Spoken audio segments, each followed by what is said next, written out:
오, 올인 시켰어. M1칩이 돈도 따주는데?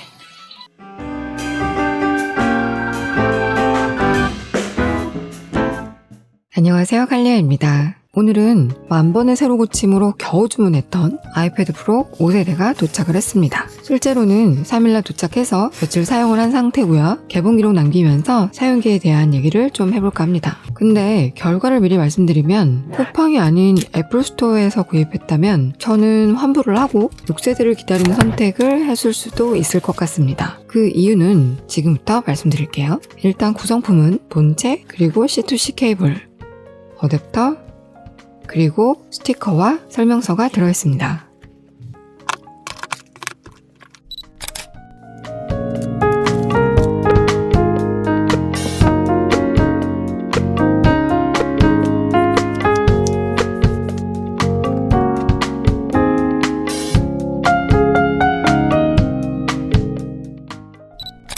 근데 애플 제품의 이 마이그레이션은 정말 짱편한 것 같아요. 뭐니 해도 애플 제품의 가장 큰 장점은 연동성과 백업인 것 같습니다. 영혼까지 백업한다는 말이 나올 정도라 진짜 너무나 편합니다.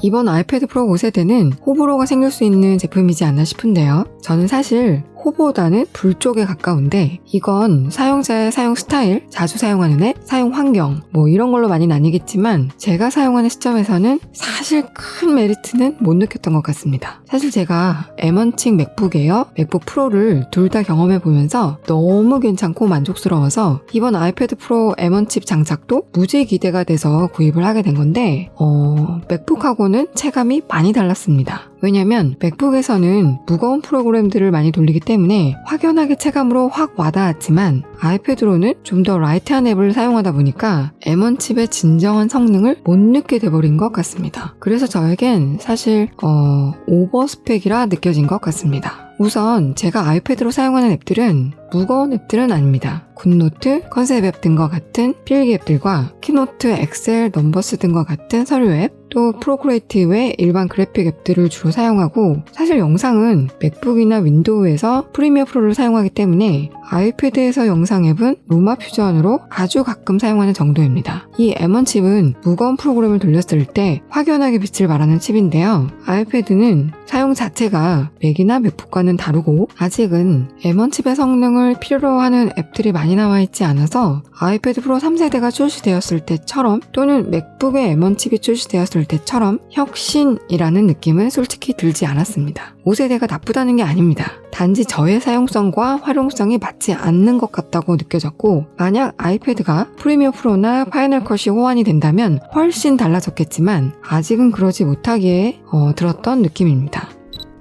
그래도 뭐가 바뀌었는지를 주요 내용만 살짝 말씀드리면 이미 전문 테크 유튜버들이 더 좋은 장비를 가지고 전문적 테스트를 많이 하셨을 테니 저는 일반 사용자의 느낌으로 요점만 간단히 말씀드리겠습니다. 좀 전에 말씀드렸던 대로 겁나 성능 좋은 M1 칩이 탑재되었고 그리고 10,000개 이상의 미니 LED가 넣어져서 명암비가 뚜렷해져서 화면이 좀 더 쨍하고 영상의 퀄리티가 고급스럽게 느껴집니다. 그리고 후면 카메라도 1200만 화소지만 전면에도 1200만 화소를 넣어주었고 내가 움직이는 대로 카메라가 따라오는 센터 스테이지 기능도 생겼습니다. 그리고 썬더볼트 4가 탑재되어서 외장 모니터나 또 외장하드 활용할 때 데이터 전송 속도가 빨라지는 장점이 생겼습니다. 하지만 단점도 있죠. 현재 이슈가 되고 있는 외곽 이너 섀도우 현상, 뭔가 살짝 흐리멍텅해졌습니다. 그리고 블루민 현상이 있습니다. 검정 바탕에 흰 글씨가 써졌을 때 네온 글씨처럼 발광되어 보이는 현상이 생겼습니다. 그때 저는 직접 써보니까 막상 이 두 가지는 그렇게 거슬리지 않아서 딱히 크게 문제가 되진 않더라고요. 오히려 아쉬운 점은 애플 펜슬 3세대한 루머가 많이 돌았어서 이번에 나오지 않을까 기대했었는데 그게 안 나와서 무척이나 아쉽습니다.